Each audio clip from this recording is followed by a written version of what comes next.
Boa noite, tudo bem com vocês? Amém. Fico feliz por todos vocês que vieram, estão aqui hoje.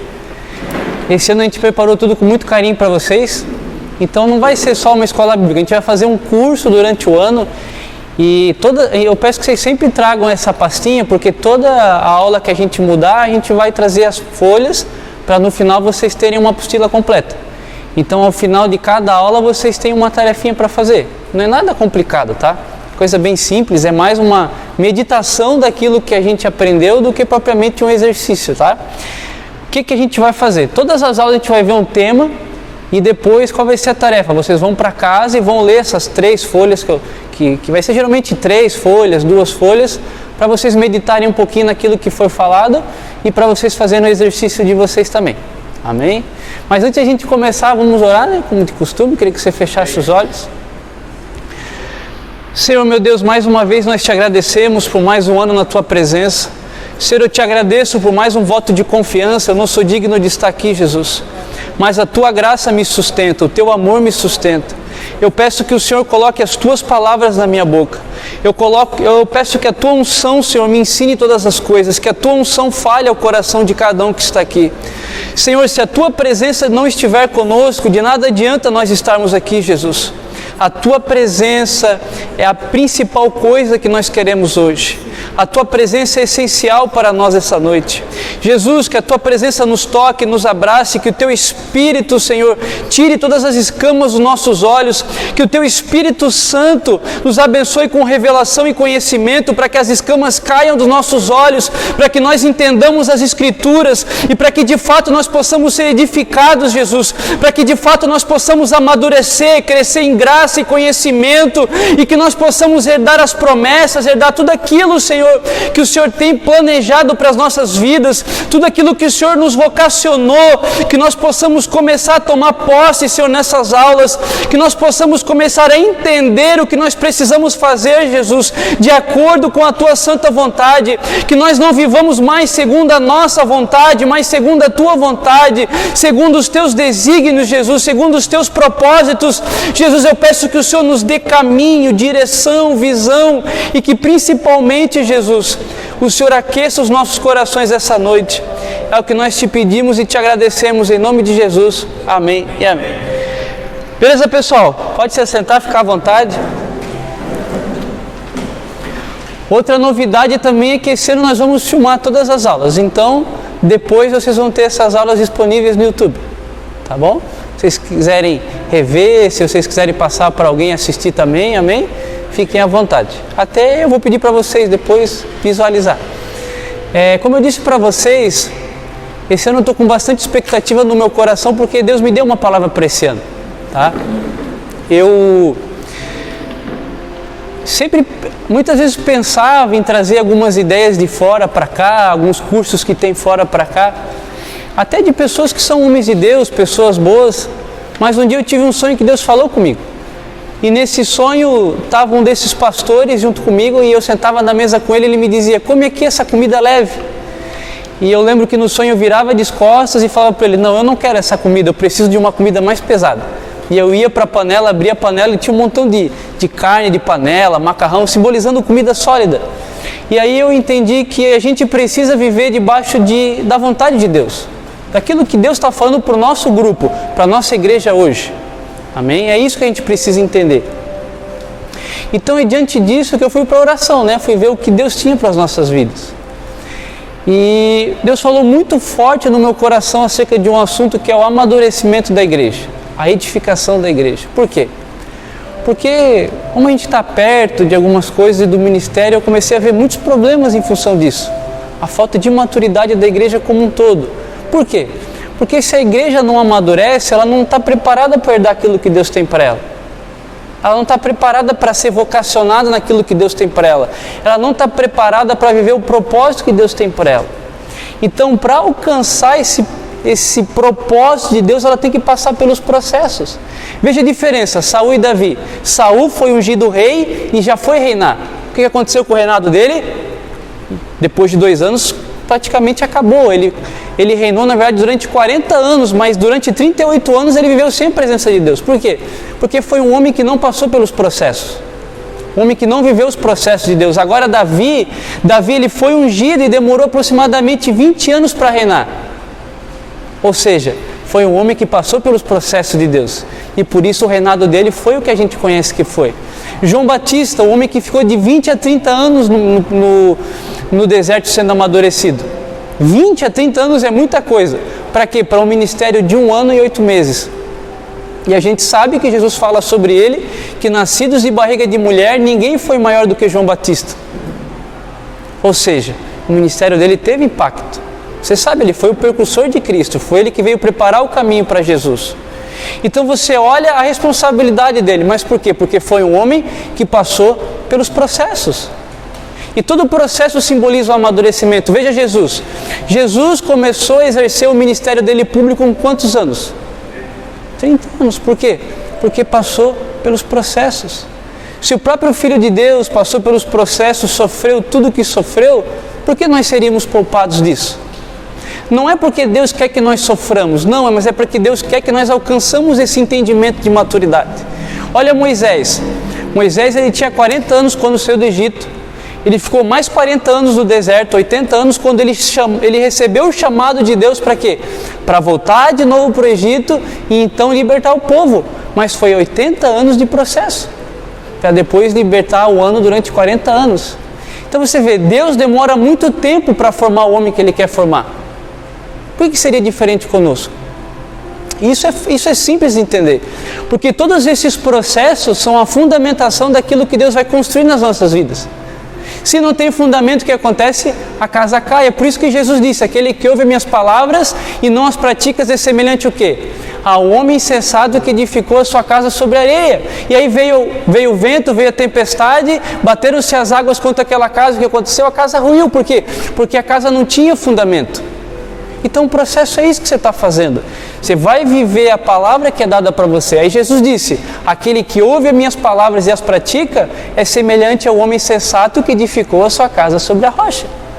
Então veio a tempestade, então veio o vendaval, então veio a água e aquela casa não desmoronou. E isso é a fé. A fé é o quê? Não é um firme fundamento daquilo que se espera. Ou seja, enquanto Deus trabalha a nossa vida, Ele fundamenta a nossa fé para aquilo que vai acontecer. Por isso que a fé é o firme fundamento daquilo que se espera. Mas nós precisamos passar pelos processos. E foi muito interessante quando Deus começou a falar comigo sobre isso. Eu tinha acabado de estudar a carta de Efésios. E quando eu parei para estudar a carta de Efésios, eu fiz um estudo mesmo da carta de Efésios. Eu parei e comecei a escrever capítulo por capítulo aquilo que eu entendia. Tudo falava comigo sobre isso, amadurecimento e edificação da igreja, amadurecimento e edificação da igreja. Aí certa noite eu orando, Deus falou comigo, é sobre isso que você vai falar, sobre a carta de Efésios, mas com essa ênfase no amadurecimento da igreja. E foi muito interessante que naquele dia Deus me levou a chorar por essa causa, porque eu acho que nós só estamos credenciados para falar sobre algo quando nós sentimos aquela causa. Só está credenciado a falar do coração de Jesus aquele que sentiu o que o coração dele está sentindo. É por isso que Jesus fala lá na última ceia para os seus discípulos o seguinte, olha, vocês foram aqueles que permaneceram comigo nas minhas tentações, por isso eu vos confio um reino. Ou seja, por que os discípulos estavam credenciados a manifestarem o reino de Deus? Porque foram aqueles que conheceram o que tentava Jesus, o que incomodava Jesus, o que perturbava Jesus. Se você conhece qual é a causa de Cristo, você está credenciado a falar pela causa dele. Se você não para ouvir Cristo, como é que você vai saber a vontade dele? Por que João, discípulo, não Batista agora, ele tinha tantas revelações? Porque ele reclinava a cabeça no peito de Jesus. Ele escutava em que frequência o coração de Jesus batia. Aí ficava fácil falar qual era a vontade de Cristo. Aí você vai ver o livro de Apocalipse, você vai ver a revelação às 7 igrejas, você vai ver a maior revelação do final foi João que teve, você vai ler o Evangelho de João, que é o mais rico dentre todos os evangelhos, que mais falam da intimidade de Cristo, que mais fala sobre aquilo que Cristo era, que mais fala sobre a teologia de Cristo Deus. Então por quê? Porque ele estava credenciado a isso. E nesse dia Deus me levou a sentir essa causa. Eu comecei a chorar por algumas coisas que eu comecei a lembrar, não só do nosso corpo congregacional, mas com o nosso corpo de igreja, igreja brasileira, igreja no mundo, a igreja como um todo, a noiva de Cristo. E Deus me levou a chorar naquele dia por algumas coisas. Por quê? Porque a igreja ainda é imatura em muitos aspectos. E eu não falo só de você, porque isso pode parecer arrogante, eu falo de mim mesmo também, tá bom? Então isso é um crescimento para nós, não só para a edificação da igreja, para uma vida com propósito. Se somos amadurecidos e edificados, é para quê? É para viver uma vocação, um propósito. Então tudo que a gente vai aprender esse ano é para um propósito, é para uma vocação, amém? E a gente vai entender isso, se não ficar muito claro, a gente vai entendendo isso durante as aulas. E uma coisa muito importante que eu quero deixar clara para vocês é que a gente vai fazer aula aí durante 1h10, e depois disso a gente vai abrir para todo mundo falar. Então assim, se vocês tiverem alguma dúvida, escrevam essa dúvida. Pode escrever atrás da folha, tem folha para chuchu aí para você escrever. É porque o que acontecia muitas vezes ano passado também, às vezes eu via que a pessoa às vezes levantava, queria falar alguma coisa, mas não tinha muito a ver com a aula. Então o que a gente vai fazer? A gente vai não perder a linha de raciocínio para depois, no final, vocês falarem, amém? Até porque a gente está gravando, eu estou com o microfone, se vocês falarem, vocês não vão ser ouvidos, tá bom? Por que estudar a carta dos Efésios? Primeiro, é a vontade e propósito de Deus para nós hoje. É o que Deus quer que eu ouvisse e que você ouvisse hoje. Não foi um estudo que foi tirado da internet, não foi um estudo que foi tirado dos livros, é a vontade do Espírito Santo para nós hoje. É o que Ele está falando com a igreja hoje. Então Ele sabia que vocês estariam aqui. Deus sabia que você estaria aqui hoje. Deus sabe o que você precisa. A Bíblia diz que aí a palavra nem ainda me chegou à boca e Ele já sabe o que eu preciso. Salmo 139. Então Deus conhece a intenção do coração do homem e a necessidade do coração do homem. Então se eu não me inserir nessa vontade, eu vou estar desalinhado com a vontade de Deus. Eu vou estar desalinhado com aquilo que Ele está fazendo. E se eu estiver desalinhado com aquilo que Ele está fazendo, eu fico pelo caminho. Então olha a importância de ter um feeling daquilo que Deus está falando. Porque a Bíblia é repleta de coisas boas. Mas talvez se eu viesse aqui e falasse outra coisa, eu poderia estar falando da Bíblia, mas está no caminho errado. Porque eu não entendi a vontade de Deus. Deus tem uma estação para cada parte do ano. Assim funciona nas nossas vidas. Primavera, verão, outono, inverno. E agora é um momento de restauração da igreja. Por que Deus quer restaurar a igreja? Porque está próximo da volta dele.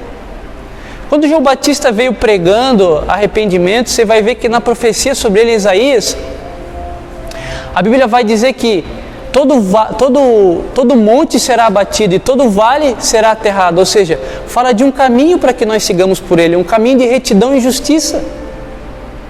Por isso que Deus precisa trabalhar no nosso coração para que Ele volte. Deus está preparando o caminho em nós para que Ele volte. E é importante que a gente tenha essa percepção, essa sensibilidade. Deus está preparando um caminho em nossos corações para que Ele volte e nós sejamos salvos. A vontade de Deus é essa, que ninguém se perca. Que Deus só corrige quem Ele ama e quem Ele tem por filho. Amém? Então, como chegamos ao entendimento de que essa era a vontade de Deus? Através da oração. Deus falou comigo através da oração. Então eu falo isso com propriedade hoje. Deus disse, eu não quero que você coma comida de outro lugar, eu quero eu te dar comida. Porque às vezes a gente pensa que a teologia é um alimento sólido, mas o alimento mais sólido que a gente pode comer é a própria revelação de Deus. E para ter a revelação de Deus não precisa de teologia. Sabe por que não precisa de teologia? Porque senão Deus não falaria com o simples que não sabe ler. E Deus não é assim. Jesus um dia exclamou no Espírito e disse, ó Deus, graças te dou porque agradou ao Senhor revelar essas coisas aos pequeninos. E a Bíblia também fala que Deus resolveu ocultar essas coisas dos sábios e dos grandes desse século, porque Deus usa as coisas loucas do mundo para confundir as sábias. Deus usa as coisas que não são para confundir em nada as que são. Então, se Deus é assim simples, por que eu vou complicar as coisas? Para que eu vou complicar? Eu vou estar dificultando o trabalho de Deus, e meu trabalho aqui não é dificultar o trabalho dele, é apenas desaparecer para que Ele faça o trabalho dele. Então Deus tratou muito comigo acerca disso. É o alimento que Ele tem para nós. Não quer dizer que você não vai poder fazer cursos lá fora, você vai se abastecer lá fora. Eu gosto de ir lá no Mevan, eu gosto de aprender, só que o que Ele tem para a nossa igreja em relação à congregação hoje é isso. Então isso é muito importante que nós entendamos. Por quê? Aí a gente começa a dizer, mas por que Deus quer esse amadurecimento? Isso é uma coisa que Deus já vem falando comigo há anos já. há uns 4, 5 anos atrás, de 5 a 7 anos atrás, eu via tendo muitos sonhos com a volta de Cristo. E eu via pessoas da minha família sendo deixadas para trás.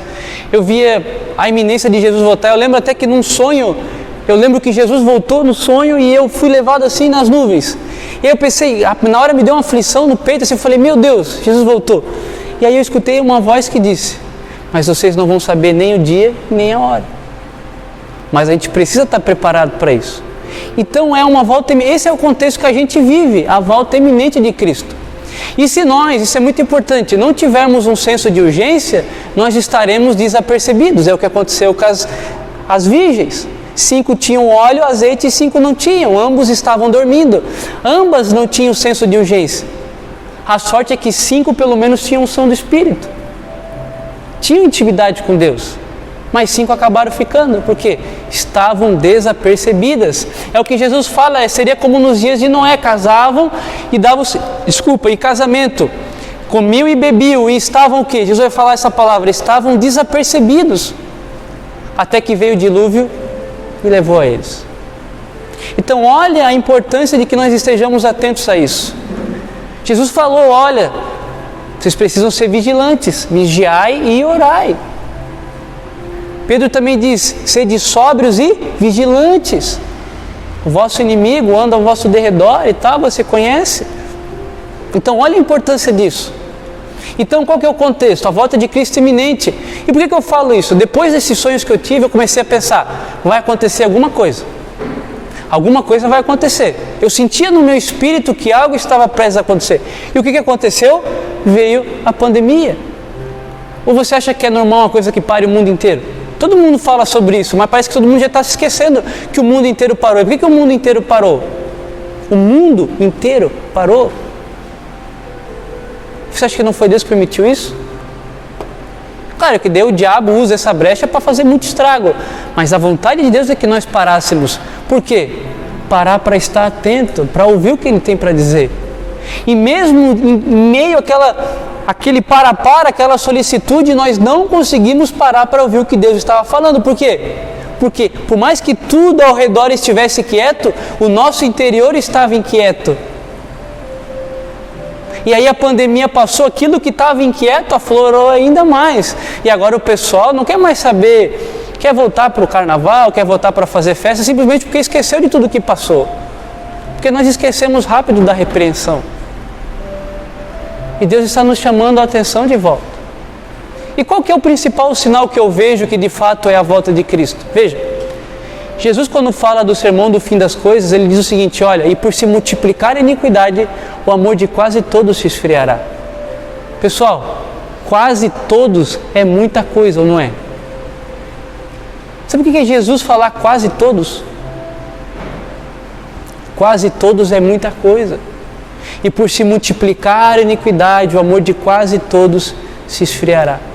Então, qual que é o maior termômetro de que Jesus está voltando? O esfriamento da igreja. Ou seja, Israel é o calendário de Deus, a igreja é o termômetro de Deus. Israel aponta o calendário da volta do Messias, sim, só que a igreja aponta para a volta dele. A igreja se esfriando é um sinal de Cristo estar voltando, porque foi Ele que disse. E agora olha para a nossa igreja como é que está. Gente, vocês sabem, eu estou na família de pastores, e o que eu escuto é coisa que me deixa de perder os cabelos às vezes, em meio aos obreiros. Se isso não é um sinal evidente da volta de Cristo, qual que é? Isso não deveria ser um motivo de nos deixar preocupados? Olha como as coisas estão acontecendo. Parece que não se tem mais aquele mover, aquela coisa. Por quê? Porque alguma coisa está se esfriando. Então isso é um alerta para nós. Nós precisamos estar atentos a isso. Contexto, volta de Cristo iminente e o esfriamento da igreja. Então, se a igreja está fria, é por quê? Porque certamente ela está imatura. Então eu vou abrir um parênteses aqui acerca da imaturidade da igreja para falar algumas características dela. Se você quiser anotar aí, porque às vezes tem uma faixa bônus que não está nem aí na apostila e não está aqui também no slide. E qual que é a primeira coisa? A primeira característica de uma igreja imatura.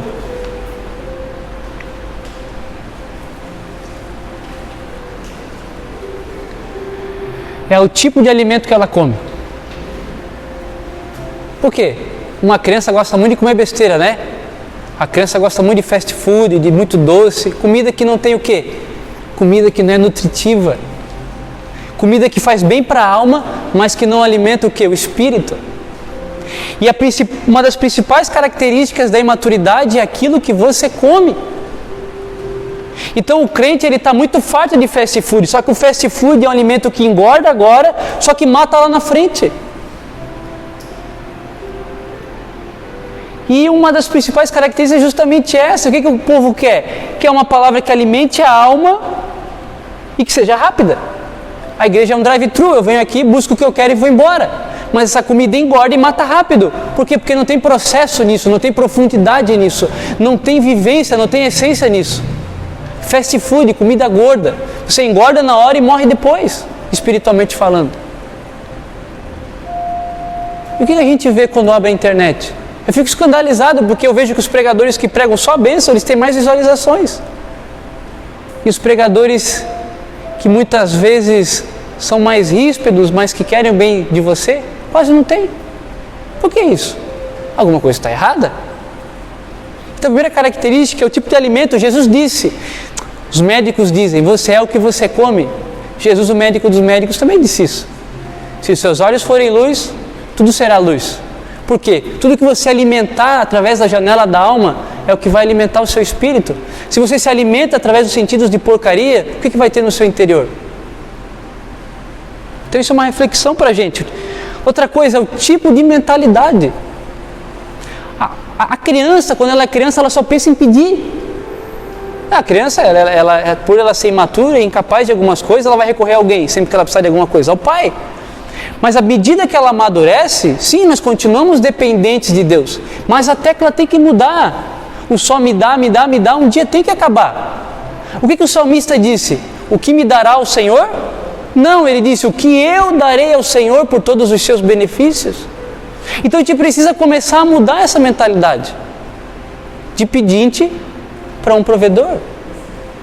Ou a gente vai ficar a vida inteira pedindo para Deus. Deus faz isso, Deus faz aquilo. A primeira coisa que a gente vai ver acerca do livro de Efésios é que ele começa no versículo 3, no primeiro capítulo, dizendo: porque Deus já nos abençoou com toda sorte de bênçãos na região celestial. Ou seja, nós já somos mais do que vencedores. E por que nós ficamos mendigando diante de Deus? Você acha que Deus não fica irritado às vezes com a gente? De tanto que a gente pede. Quanto mais você pedir não é errado. Mas eu vou ensinar um pouco sobre isso, sobre o pedir certo, tá bom? O que eu quero que vocês entendam agora é a mentalidade. Segundo, a necessidade de nós voltarmos ao nosso propósito. Não acabei a característica de alguém imaturo, a inconstância. Por quê? Como ele recebe só alimento na alma, a alma ela é volúvel, ou seja, ela recebe, logo acaba. Porque não é um alimento do espírito. Qual é uma das principais características do espírito? Ele nos gera uma convicção. Então, se o espírito falar comigo, eu estou convicto de alguma coisa. É por isso que Jesus fala, ele vem para convencer o homem. Convencer é dar convicção de alguma coisa. Olha como isso é interessante. Ele vem para convencer o homem do pecado, da justiça e do juízo. Então, convicção. O que a Bíblia também diz? Que o Espírito testifica com o nosso espírito, ou seja, convicção dentro do nosso espírito. Ele está testificando, dando uma impressão no nosso espírito, ou seja, isso gera uma convicção. Precisamos estar convictos. E para isso precisamos do alimento certo. Pessoas imaturas são volúveis. Uma hora elas querem, outra hora elas não querem. Uma hora elas estão animadas com alguma coisa, outra hora elas estão desanimadas. Uma hora elas vêm para a igreja, elas estão felizes, elas querem servir a Cristo, mas depois vêm as dificuldades e elas não querem mais. Inconstância, característica de maturidade. Então, quando eu falo essas coisas assim, você mesmo, será que a gente não tem alguma dessas características? Quando a gente olha para dentro de nós, não só no ser individual, mas aqui no ser coletivo, quantas características dessas a gente enxerga? imaturidade, inconstância. Muitas vezes nós estamos empolgados com Deus em alguma coisa, mas vem as guerras, vem as lutas. Deus, estou cansado, não vou fazer mais. Constância. Então essa é uma das características da igreja matura. Então precisamos voltar ao nosso propósito. Precisamos voltar para o nosso propósito em Deus. Precisamos voltar para aquilo que Deus está falando. E para nós nos inserirmos nisso, precisamos entender qual é o propósito de Deus para as nossas vidas, para que nós sejamos inseridos nesse processo. Mas agora vocês vão me perguntar, mas o que a carta de Efésios tem a ver com isso? Não precisa abrir ainda, tá? Eu vou dar um mapa geral para vocês da carta, bem rapidinho, para vocês entenderem o porquê dessa ideia da carta. Então no capítulo 1, olha só que interessante, Paulo vai falar da nossa predestinação para alguma coisa. Quando você fala predestinação, você está falando de um propósito que Deus te deu antes que você existisse. Então o primeiro capítulo de Efésios deixa claro que nós somos predestinados para algo. Para boas obras, para aquilo que você foi chamado.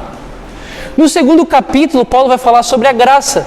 Mas quando ele fala sobre a graça, ele fala para que vocês tenham boas obras. Então ele insere a graça no contexto de que nós somos achados pela graça, para que nós possamos dar uma resposta para Deus dentro daquilo que Ele requer de nós. Então a graça sem resposta, talvez você não tenha sido tocado pela graça.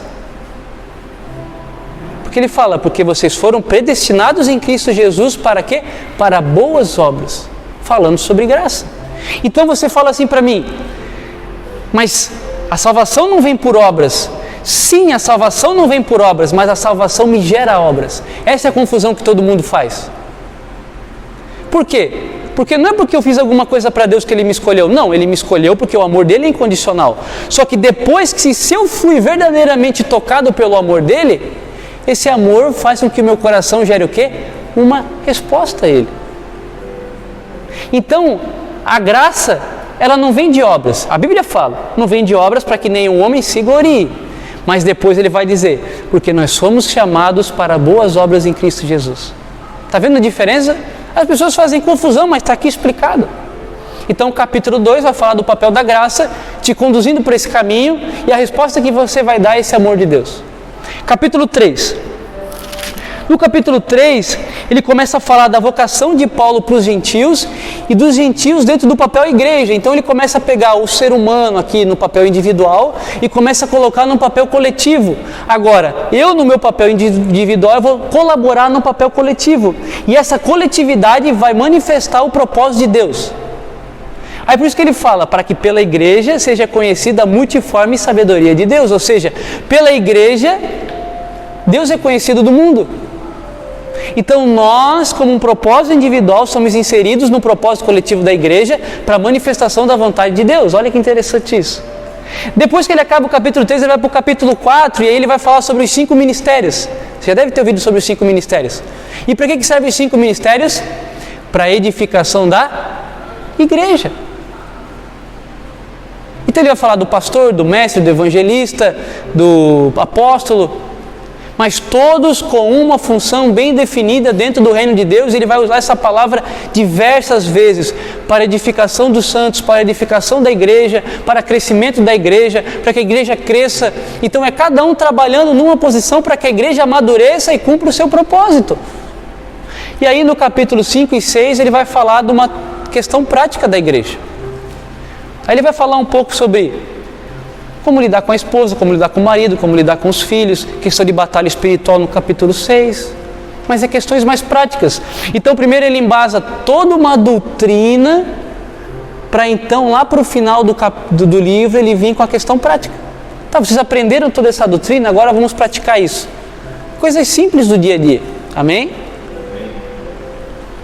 Então esse é o mapa da carta de Efésios. Olha como é interessante, porque Deus começou a me dar um novo entendimento das Escrituras.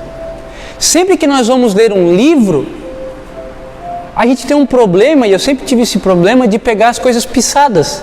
Esse capítulo aqui e tal.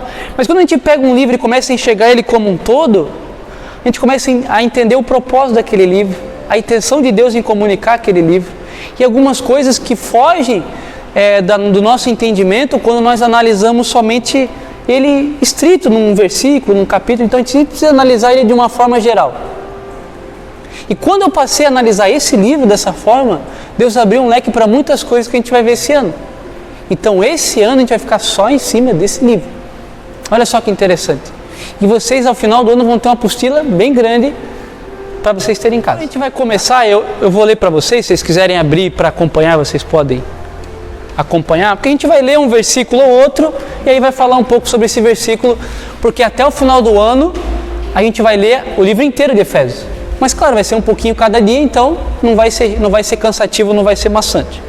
Então, obviamente, Efésios capítulo 1, versículo 1, né?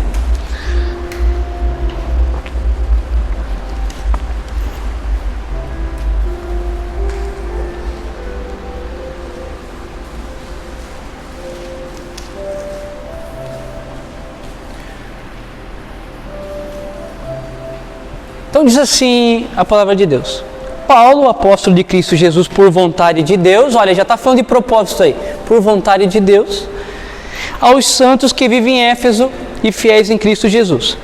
Graça a vós outros e paz da parte de Deus, nosso Pai, e do Senhor Jesus Cristo. Então aqui Paulo faz uma saudação, como de costume nas outras cartas, tá? Mas o que nos interessa aqui é o versículo 3, tá? Que a gente vai começar o nosso assunto. Bendito Deus e Pai de nosso Senhor Jesus Cristo, que nos tem abençoado com toda sorte de bênção espiritual nas regiões celestiais em Cristo. Olha só que interessante isso. E o que isso tem a ver com a maturidade da igreja?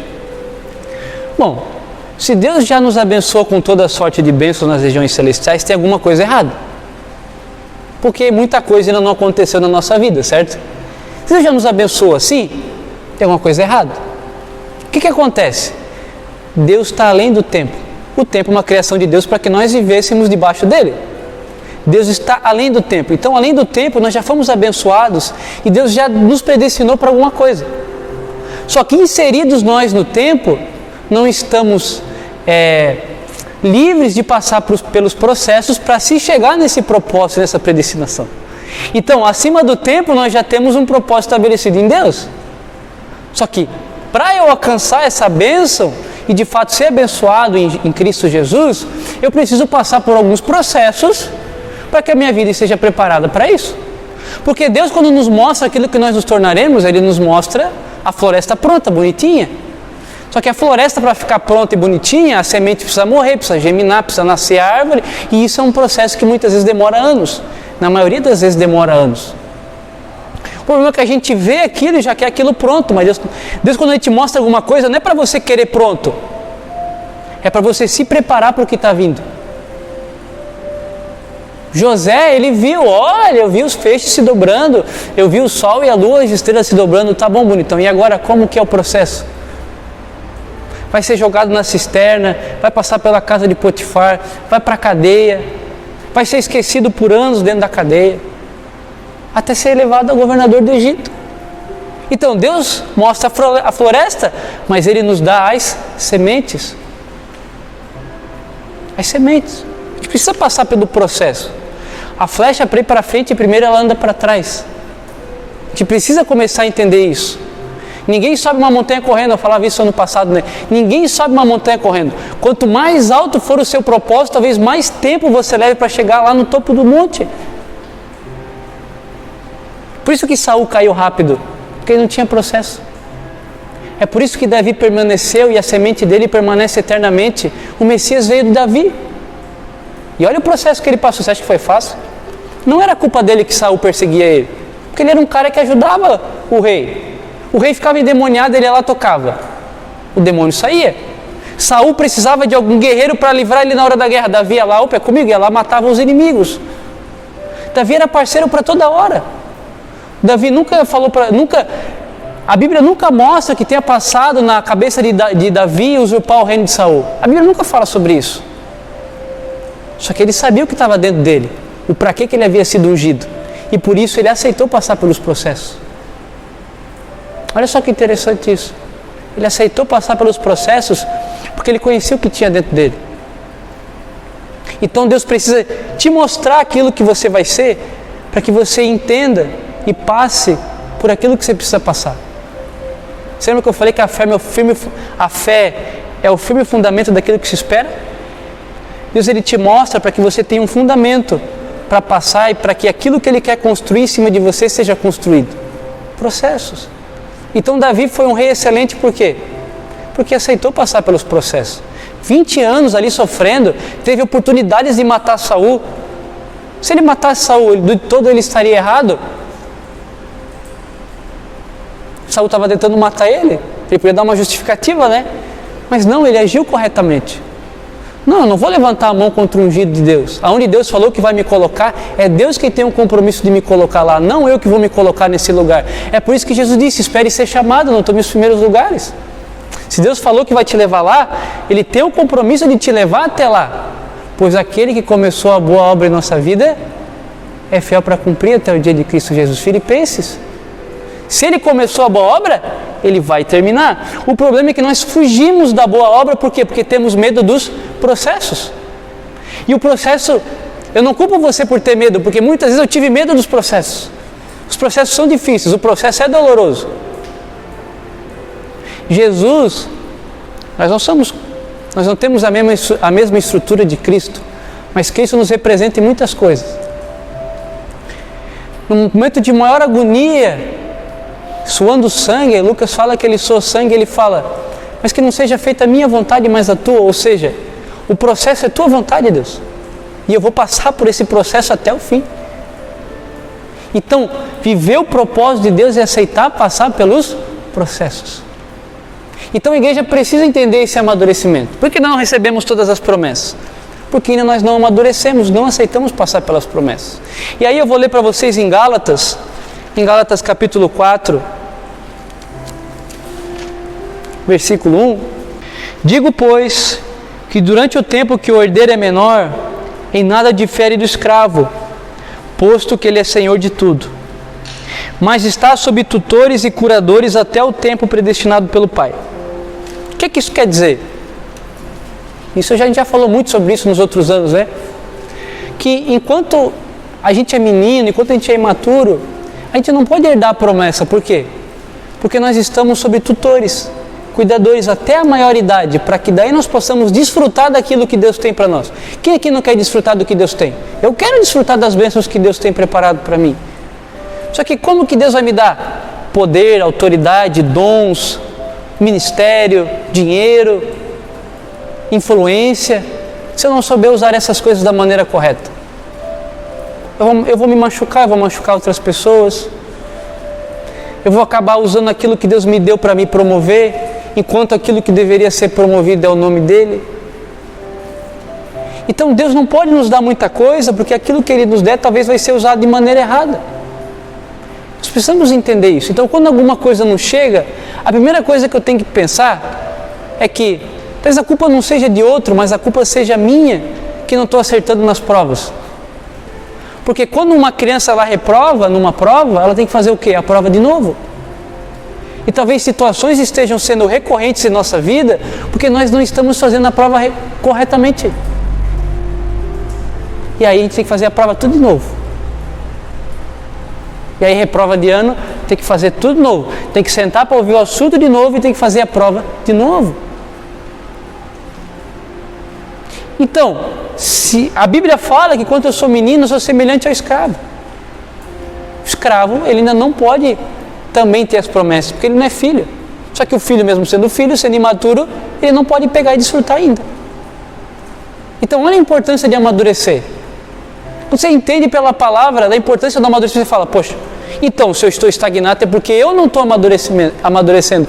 E isso muda nossas perspectivas sobre muitas coisas, porque geralmente a gente terceiriza as responsabilidades. Não, eu não estou bem ainda porque tal pessoa está me atrapalhando. Mas não, talvez essa pessoa seja justamente parte do processo. Judas era uma parte do processo de Jesus. Os irmãos de José eram uma parte do processo na vida de José. Se José parasse ali, céus, vida, eu vou parar por aqui mesmo, meus irmãos não me amam. Mas José, ele tinha um senso de propósito muito grande, porque lá no final, quando os irmãos vêm para ele, eles falam, olha, não fiquem tristes, Porque tudo que vocês fizeram para mim foi Deus que permitiu para que hoje vocês mesmos tivessem provisão. Olha o entendimento dele acerca do propósito de vida para ele mesmo. Mas por que ele chegou a ter esse amadurecimento? Você acha que ele não ficou meditando os anos que ele ficou lá apodrecendo na cadeia? Você acha que ele não ficou meditando, poxa, por que está acontecendo isso? Qual é o propósito de Deus para a minha vida acerca disso? Se José não tivesse bem fundamentado, os irmãos dele haveriam de chegar, o que ele ia fazer? Ia pisar, ia matar os caras. E aí o que ia ser da linhagem de Abraão, Isaac e Jacó? Se somente um ficasse, José. Então olha, como é importante às vezes o trabalhar de Deus na vida de uma pessoa para que uma geração inteira seja preservada. Olha como isso é interessante. Então, Gálatas 4:1-2 fala justamente sobre isso, sobre a necessidade de que eu amadureça para que eu herde aquilo que o Pai tem para mim. Depois, propósito versus necessidade. Rapaz, isso aqui, por que a igreja ela é tão pedinte? Porque ela vive só pela necessidade, ela não entende o propósito. Então, se ela vê só necessidade, ela vai ver pedindo, porque ela só vê necessidade. Agora, se ela entende o propósito, se ela entende que Deus chamou ela para alguma coisa, se Deus me chamou para alguma coisa, Ele vai sustentar o que Ele chama. A Bíblia diz que Deus sustenta todas as coisas pelo poder da sua palavra. Então, se Deus instituiu uma palavra sobre você, Ele vai cumprir, porque Ele fundamentou uma palavra dEle mesmo. A Bíblia diz que Ele não é homem para mentir, nem filho do homem para se arrepender. Então, a Bíblia diz que Ele sustenta todas as coisas pelo poder da palavra. E veja como é interessante, quando você foi chamado, você não recebeu uma palavra? Por que Deus te deu uma palavra? Porque palavra ela tem poder criativo. Deus criou todas as coisas pelo poder do quê? Pelo poder da sua palavra. Olha como isso é interessante. Então Deus, quando Ele fala, Ele bota o dedão lá e fala, olha, eu te chamei para isso. Deus está liberando uma palavra dentro de você que é uma semente que tem poder para gerar vida. Olha como isso é forte. Toda vez que eu recebo uma palavra e ela é genuína de Deus, aquilo já é o meu futuro, é Deus criando algo dentro de mim, é Deus formando algo dentro de mim. Por isso que Jesus disse, vós já estáis limpos pela palavra que eu tenho vos dito. Ou seja, é Jesus trabalhando em nós através da sua palavra. Por isso que o ministério da palavra é tão importante. Por isso que a gente precisa ler a palavra. Porque a palavra ela tem poder de criar coisas dentro de nós. O Espírito, através da oração, ele pega tudo aquilo que a gente leu e dá uma polida para que nós tenhamos entendimento. Por isso que é palavra e oração. É 2 pilares, é o estudo e a adoração, intimidade com Deus. Então são 2 pilares que fundamentam uma vida cristã. Mas a palavra ela tem poder para criar algo dentro de você. Deus sustenta todas as coisas pelo poder da sua palavra. O propósito sustenta você em todas as suas necessidades. Em todas as suas necessidades. Porque se Deus chamou você, Ele não vai deixar você na mão. Uma coisa tão interessante, isso. Deus nunca vai chamar alguém para passar necessidade. Ou Deus vai chamar alguém para passar fome. A não ser que passar fome por um período seja um processo daquela pessoa. Para quebrar algumas coisas dentro dela, mas o propósito final não é esse. Então, a palavra ela tem um poder criativo. Agora, quando a gente vive pelo propósito, a gente entende que Deus vai trazer todos os recursos. Olha só, quando Deus criou o homem, Ele falou, governe sobre os peixes, governe sobre os animais, sobre as aves, sobre os animais do campo. Toda árvore vai ser para mantimento, governe sobre tudo. Por quê? Porque Deus fez o homem para quê? Para governar sobre os recursos, não para ser governado pelos recursos. Então nós temos o poder de governar sobre aquilo que Deus colocou nas nossas mãos. Nós estamos nessa posição de governo. Não é o recurso que vai me dominar. É por isso que Jesus comparou os recursos, o dinheiro, o mamon, com o senhorio. Ele falou, não podeis servir a Deus e as riquezas. Não podeis servir a Deus e a mamon. Por quê? Porque se você não governa os recursos te governam. Por isso que se diz, né? Que o dinheiro é um ótimo servo, mas é um péssimo senhor. Então, Deus colocou ali os recursos. Para quê? Para sustentar a minha vida e a tua. O que a gente vai fazer agora? Vamos amadurecer que as coisas vão acontecer. Daqui a pouco as bênçãos vão começar a explodir. Tu acha que Deus prefere que você tenha ou não tenha dinheiro? Se você estiver preparado, Deus quer que você tenha dinheiro. Por quê? Tem pessoas à sua volta que precisam de ajuda. E você tendo recursos, olha quantas pessoas você pode ajudar. Pessoas que têm um dom de misericórdia. Tu acha que Deus não quer abençoar pessoas que têm um dom de misericórdia? Se a pessoa olha para o seu Ademir aí descalço. Seu Ademir, você precisa de um tênis, cara. Você vive descalço na aula. Aí ele vai lá e compra um tênis para ele. Por quê? Porque ele dá para fazer. Mas tu acha que Deus vai dar isso para alguém que vê o seu Ademir descalço e não está nem aí para ele? As coisas começam a ficar mais claras nessa hora. É claro que tem coisas que fogem um pouco, né, disso. Tem pessoas que acabam prosperando e acabam endurecendo o coração e depois acabam perdendo tudo. Ou Deus permite que ande assim mesmo por um tempo. Não sei também, é Deus quem sabe de todas as coisas, mas a regra geral é essa. Amém? Então, Gênesis 26. O que vai falar Gênesis 26? A gente pode até abrir ali. Está até errado ali, né? 29 a 24. Deixa eu até ver ali. Gênesis 26. Vamos abrir Gênesis 26. É sobre Esaú e Jacó. O que acontece nessa história? Você sabe, Esaú veio do campo, estava com muita fome, passando mal da fome. E aí Jacó, muito esperto, viu aquela situação e fez lá um prato especial, lá um guisado para ele. O que aconteceu? 25, né? Então vamos ler ali. Me desculpe, foi um equívoco, eu devo ter digitado errado ali. Gênesis 25.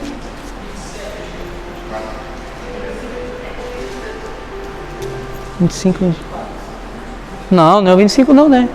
27. 7.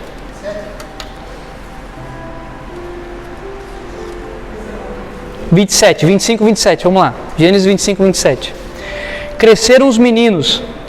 Esaú saiu perito caçador, homem do campo. Jacó, porém, homem pacato, habitava em tendas. Isaque amava Esaú, porque se saboreava de sua caça. Rebeca, porém, amava Jacó. Tinha Jacó feito um cozinhado quando, esmorecido, veio do campo Esaú. E lhe disse: peço-te que me deixes comer um pouco desse cozido vermelho, pois estou esmorecido. Daí chamar-se Edom. Disse Jacó: vende-me primeiro o teu direito de primogenitura. Aí, ó, propósito. Ele respondeu: estou a ponto de morrer, do que me aproveitará o direito de primogenitura? Então disse Jacó: jura-me primeiro. Ele jurou e vendeu o seu direito de primogenitura a Jacó. Deu, pois, Jacó a Esaú o pão e o cozinhado de lentilhas. Ele comeu e bebeu. Levantou-se e saiu. Assim desprezou Esaú o seu direito de primogenitura. Aí fala: Jacó roubou o direito de primogenitura de Esaú. Roubou nada. Ele negociou. Ele sabia o que era importante para a vida dele. Eu quero ser um homem abençoado por Deus. O que é preciso para eu conseguir isso? Eu quero ser o primogênito, mas eu nasci depois. E agora? Se meu irmão não dá bola mesmo para aquilo que eu dou bola, então eu vou comprar dele. E foi o que aconteceu. Esaú veio movido pelo ventre, ou seja, movido pela necessidade, pela fome, e disse: o que me adianta esse direito de primogenitura? Em outras palavras, ele estava dizendo: do que me adianta ter um propósito se eu estou cheio de necessidade? O que aconteceu? Ele perdeu o propósito. E Jacó acabou sendo, né, um dos patriarcas. Então, quando a Bíblia sempre fala, é Deus de Abraão, de Isaac e de quem mais? De Jacó. Imagina se fosse Abraão, Isaac e Esaú. Não, Esaú vendeu o seu direito de primogenitura. Por quê? Por causa da necessidade. Então, a igreja imatura, ela é muito movida pelo ventre, pela necessidade. Ela só vê necessidade em tudo. Só vê problema em tudo. Agora, o propósito é aquilo que eu falei para vocês. O propósito gera uma convicção. Jacó pensou assim: não, peraí. Se eu for o primogênito, meu pai é um cara abençoado por Deus. Ele escutava as histórias do Deus de Abraão, do Deus de Isaac. Ele falou: esse Deus também pode ser o meu Deus. E ele foi lá e comprou. E é direito dele, ele comprou, não roubou de ninguém. Amém? Então, olha só a diferença de uma igreja que vive debaixo de propósito e debaixo de necessidade. Então, aqui vai falar que está errado, tá, pessoal? Vocês me perdoem, às vezes digitando assim meio rápido, acabou saindo errado. Gênesis 1:28 vai falar justamente sobre Deus colocando o homem para governar sobre os peixes, as aves, os animais, todos os animais selváticos, as plantas, e dando tudo para mantimento para ele. O homem só não podia comer uma coisa, tá? O homem só não podia comer do fruto do bem e do mal. O resto ele podia comer tudo, ele podia fazer de tudo. E olha a ignorância do homem desde o princípio. Olha quanto tipo de fruto Deus já tinha criado. Se hoje nós temos todas as frutas que nós temos hoje, imagina naquela época. Porque muita coisa acho que foi extinta, né? Muitos animais foram extintos. Muita coisa se perdeu pelo caminho, em função do pecado, da poluição, porque o pecado traz muita coisa ruim. A Bíblia diz que agora a terra vai produzir abrolhos. Ou seja, a terra não vai ficar boa como era antes. Então imagina as frutas que se tinha antes. Só fruta docinha, ele foi lá e pegou logo aquela que não era para ele pegar. Amém? Então Deus colocou a gente sobre os recursos, não os recursos sobre nós. Por quê? Porque Deus dá o propósito e com o propósito Ele nos dá os recursos. Salmo 37, 25. Esse aqui é muito conhecido. Entrega o teu caminho ao Senhor, confia nele e o mais Ele fará. O que é o mais Ele fará? É tudo mais Ele fará mesmo. Mas para isso precisa entregar o teu caminho. Se você não entrega o teu caminho, o que mais Ele vai fazer? Está andando no teu caminho? Ele tem compromisso de fazer nada. Amém? Segunda coisa, aquilo que eu falei um pouquinho lá no início. Nós precisamos ter uma mudança de mentalidade. Isso aqui é o que mais me choca muitas vezes. O que eu comecei a perceber ao passar dos anos, né? Quando eu conversava com as pessoas, qual era o entendimento que elas tinham de Deus? O que eu via sempre? Rapaz, as pessoas só falavam de Deus quando é para pedir alguma coisa. Você conheceu pessoas assim? Conheço várias pessoas assim.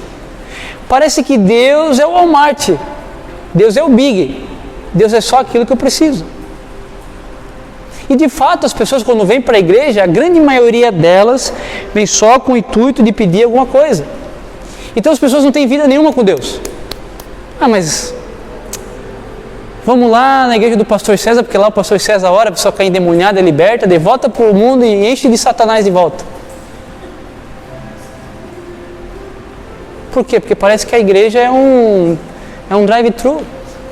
Por que você acha que Jesus repreendeu aquela mulher cananeia que veio aqui atrás gritando: Deus, ó Jesus, filho de Davi, olha minha filha está endemoniada? Ele falou: não é lícito tirar o pão dos filhos e dar aos cachorrinhos. Aí ela falou: não, mas os cachorrinhos comem do pão que caem da mesa do rei. Aí ele falou: ah, então, se você quer comer migalha, então migalha você vai ter. Mas o filho não come da migalha, o filho come na mesa. Então a gente fica lá embaixo comendo migalha. Olha a diferença. A gente olha para essa história e não para pensar, na verdade ela comeu migalha, você não parou para pensar nisso? Ela comeu migalha? Porque ela disse: eu quero comer da migalha, porque os cachorrinhos comem dessa migalha. Jesus falou: grande é a tua fé, realmente você acertou, mas então eu vou dar aquilo que você está pedindo. Só que Jesus não queria isso para ela, Jesus queria que ela fosse uma filha, que ela não comesse migalha, que ela comesse na mesa. O problema é que a gente vem, come da migalha e vai embora. O filho não, o filho vem e senta na mesa, porque a mesa simboliza um lugar de comunhão. Então, quando você se assenta na mesa, você senta para ter comunhão. Só que ao mesmo tempo que você tem comunhão, você se banqueteia com tudo que tem em cima da mesa. É aí que está a diferença. Porque você está sentado na mesa. Porque Deus, Ele bota tudo na mesa. Ele não tira nada para que você ceie com Ele. Só que a gente quer comer a migalha. Só que a mesa é um lugar de comunhão.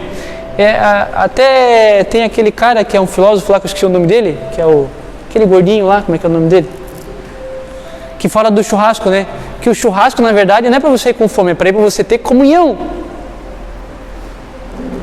Esqueci o nome dele, o cara bem famoso. Esse é, Portela. Então o churrasco é para ir para você ter comunhão. Então a igreja é para você ir para ter comunhão.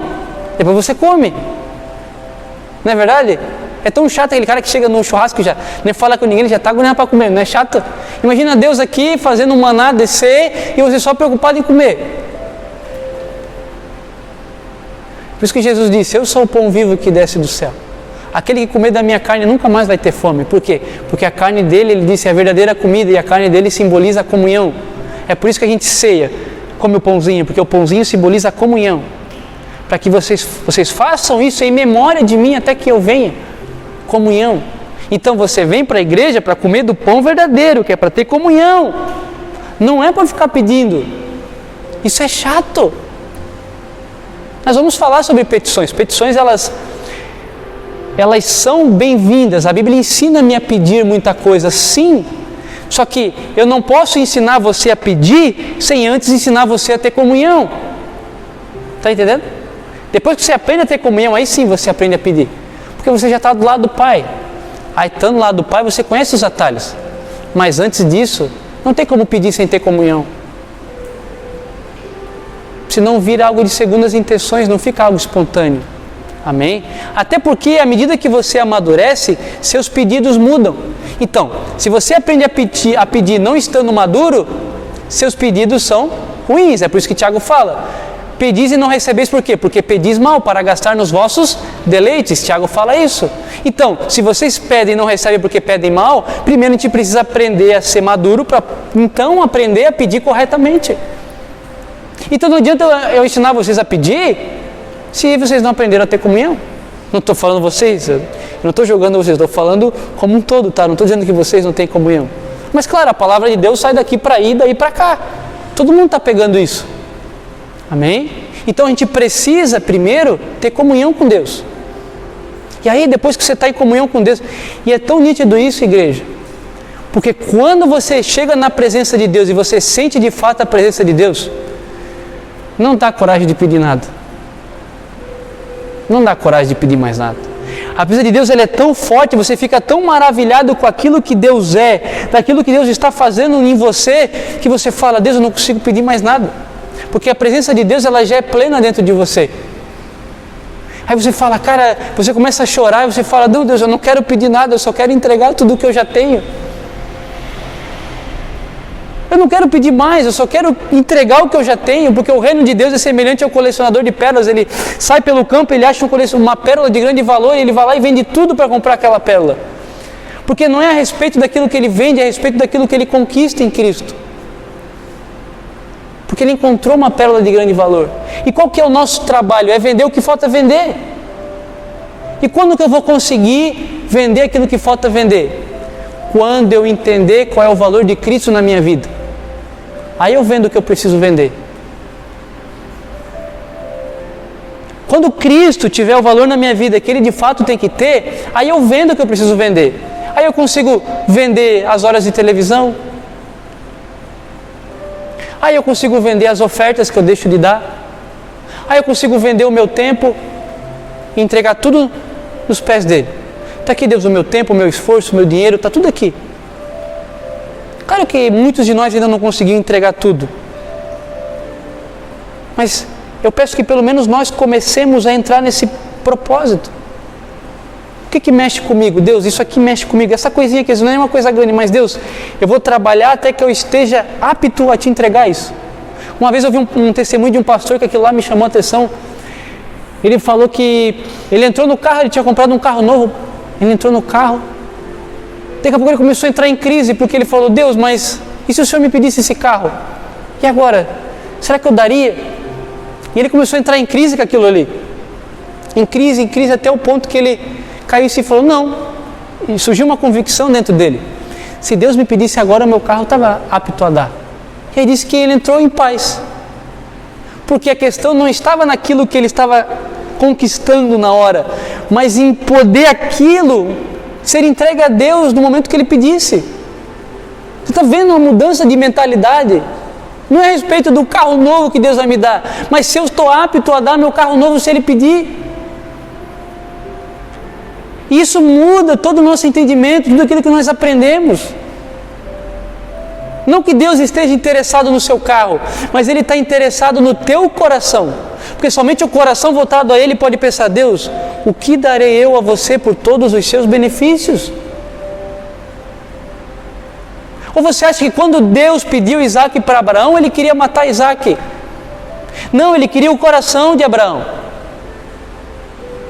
Ele não queria Isaac. Tanto é que na hora que Abraão foi imolar Isaac, ele falou: não precisa disso. O sacrifício eu já provi. Mas eu queria saber se realmente você temia Deus. Eu queria saber se realmente você tinha um coração voltado para mim. Então Deus faz esses testes para conhecer o quê? O que há no nosso coração. Isso faz toda a diferença. Deus quer o nosso coração. Ou por que você acha que o principal mandamento é amar a Deus sobre todas as coisas? Por que Deus colocou esse mandamento para ser amado sobre tudo? Porque provavelmente Ele nos ama acima de tudo também. Por quê? Quando você ama uma pessoa que não te ama, deve ser uma sensação horrível. Então, quando você ama alguém, você quer o quê? Que esse amor volte para você, que não seja unilateral, mas que seja uma via de mão dupla. Eu amo e sou amado. Não que o amor de Deus seja condicionado ao seu amor, porque o amor de Deus é incondicional. Mas Deus, por te amar, Ele deseja uma resposta. O amor dele por você não vai mudar se você deixar de amá-lo, mas Ele vai ficar contente se você amá-lo. Está entendendo? Ele vai ficar feliz se você responder esse amor dele. Por isso que Ele diz, me ama sobre todas as coisas. E qual que é o segundo mandamento? Daí já é amar o próximo como a ti mesmo. Tá, mas Jesus fala, quando você faz a um pequenino, a mim você está fazendo. Então, até quando você ama o próximo, você está amando quem? A Deus. Então, tudo se baseia no quê? Em amar a Deus. Então, se eu amo a Deus, eu consigo tirar um sorriso dele. Mas qual é o valor que nós damos a Deus para chegar a esse ponto de entendimento? Porque Deus, Ele é tão gracioso, Ele é tão bom com a gente. Tudo que Ele faz na nossa vida, tudo que Ele prepara. E qual é? Ou alguma vez aqui com algum de vocês Deus deixou a desejar? Na verdade, sempre que eu tive coisas ruins na minha vida foi consequência das minhas próprias escolhas. E Deus nunca deixou de me alertar quando eu ia fazer escolhas ruins. Então a consequência não foi culpa dele, foi culpa minha. Então Deus sempre quis me privar das coisas negativas. Olha como Deus é poderoso, Deus é maravilhoso, Deus é um Pai amoroso. Nós precisamos ter esse entendimento. Qual é a nossa resposta, nosso amor por Deus? Então, precisamos mudar essa mentalidade. Eu até quero ler com vocês Romanos 12:1. Rapaz, e eu falei que eu ia acabar em 1h10, mas eu não estou com vontade de acabar. Vamos continuar.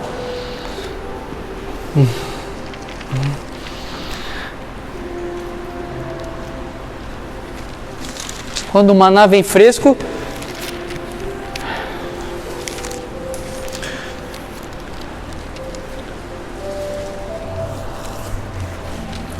eita. Romanos 12:1. Olha só que interessante isso, para a gente meditar fundo na palavra agora. Romanos 12:1, próprio apóstolo Paulo. Rogo-vos, pois, irmãos, pela misericórdia de Deus. Sabe o que ele está falando? Pelo amor de Deus. Eu rogo a vocês pelas misericórdias de Deus. Sabe o que é isso? Pelo amor de Deus, presta atenção no que eu vou falar. Que apresenteis o vosso corpo por sacrifício vivo, santo e agradável a Deus, que é o vosso culto racional. Então, o que é um culto se não um sacrifício? Então, por que a gente aprendeu a vir para o culto para pedir? Se o culto é um sacrifício? Faço essa pergunta para vocês. O culto é um sacrifício. A primeira coisa que eu entendo quando eu venho para o culto é que eu venho adorar a Deus. Aí o que Deus vai fazer aqui é porque Deus é bom. Aí Deus me abençoa, Deus me dá uma chave de um carro. Já aconteceu comigo, não estou falando que isso é errado. Já aconteceu, a pessoa fala, tá vindo uma chave aí para ti. E aí eu meio incrédulo, né? Será que isso é de Deus mesmo? Aí Deus falou e me deu. Mas, não podemos vir com o coração nisso. Nós temos que vir com o coração, apresentar o meu sacrifício vivo, que é o que? O meu culto racional. Culto racional, um sacrifício vivo. Que é o que? Depois ele continua falando, Romanos 12:2. E não vos conformeis com esse século, mas transformáveis pelo quê? Pela renovação da vossa mente. Aí sim, a maturidade. Então você transformou a tua mente, está maduro. Aí ele fala, para que experimenteis qual seja a boa, agradável e perfeita vontade de Deus. Então você renova a sua mente para então viver o propósito de Deus. Boa, perfeita e agradável. Boa, você conhece. Perfeita, você entende. Agradável, você pratica. E aí você vive a vontade de Deus, o propósito de Deus. Olha como isso é profundo, vê como tudo se encaixa. Vê como Deus está falando aí. Então, se o culto é um sacrifício vivo, o que eu estou levando para o culto? Porque Davi levou para o culto, ele disse, olha, não vou dar para Deus uma coisa que não me custe. A viuvinha pobre levou as moedinhas gregas. Abraão levou Isaac. Paulo entregou a vida para ser açoitado, no meio da cadeia, tudo esborrachado, ele adorava a Deus à meia-noite, ele e Silas. O próprio Deus é o maior. Nunca paramos para pensar que Deus é o maior de todos os ofertantes, que Deus entregou o próprio Filho para que todo aquele que nele crê não pereça, mas tenha vida eterna. Deus é o maior de todos os ofertantes. Se até Deus levou alguma coisa para o culto, nós não vamos levar nada? Aí a gente fica brigando com oferta, a gente fica brigando com dízimo, a gente fica brigando com não sei o quê. Rapaz, isso é o mínimo que a gente pode fazer. Deus só me pediu 10% ainda. Enquanto a gente discutir 10%, a gente nunca vai estar apto para entregar tudo. A gente briga por coisa pequena, a gente briga na teologia, se é válido 10%, se é do antigo, se é do novo, se é antes da aliança com Moisés, se é Abraão que ia recolher os dízimos para Melquisedeque, se... O que é o dízimo? Vou falar para vocês que me preocupa não é mais nem o dízimo. O dízimo já é uma fidelidade. O que me preocupa é entregar tudo para Deus. O que me preocupa é eu comprar um tênis e eu estar pagando mais do que eu deveria. Sabe que isso que me preocupa? Eu estar gastando com alguma coisa que na verdade só se refere a mim e que talvez não esteja agradando a Deus. É isso que me preocupa. Aí a gente fica discutindo, isso aí é conversa para boi dormir. Chega de teologia, de ficar dizendo, porque isso é do Antigo Testamento, isso aqui é do Novo. Não. Jesus me pediu tudo e Ele disse, olha, se a vossa justiça não exceder muita dos fariseus, o fariseu dava 10%. Vocês não podem entrar no reino dos céus. Então 10% do dinheiro, eu acho até pouco do que Deus me pediu. Por isso que tem a oferta. O dízimo é uma fidelidade, a oferta é fé. Você vai até o dízimo para ser fiel a Deus. A oferta depois é a sua fé trabalhando. Porque um dia Deus falou comigo sobre isso. Eu falei, Deus, poxa, mas peraí, tem alguma coisa errada. Porque Deus me pede 10%, o Senhor me pede 10%. Me sobra 90%. Mas Senhor, desses 90%... eu também preciso te servir com alguma coisa, porque até onde é lícito eu comprar meu 15º par de sapato? Porque às vezes eu estou comprando o meu 5º, 6º par de sapato, mas tem alguém do meu lado que precisa de sapato, então até onde eu posso comprar um outro sapato? Até onde? Aí Deus falou, até onde vai a tua fé?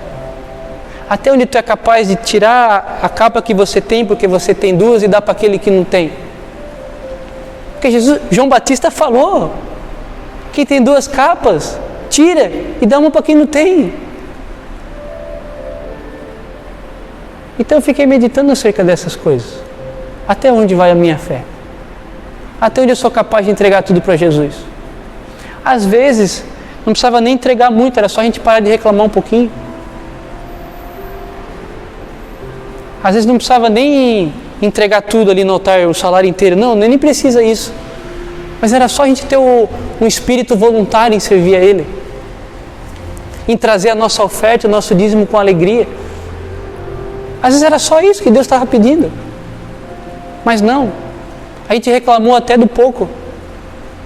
A gente reclama até do pouco às vezes. Então, Deus está nos chamando para uma vida de entrega. Salmo 37:5, vamos abrir para finalizar. Entrega o teu caminho ao Senhor, confia nele e o mais Ele fará. Entrega. Então eu acho que existem níveis de entrega da nossa parte.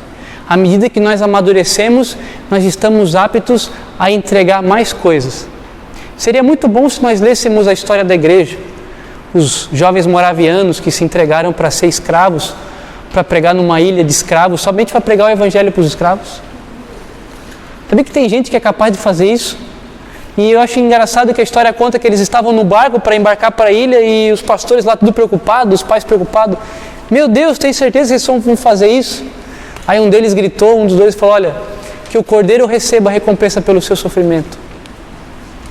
Olha o ponto de entrega que esses caras chegaram.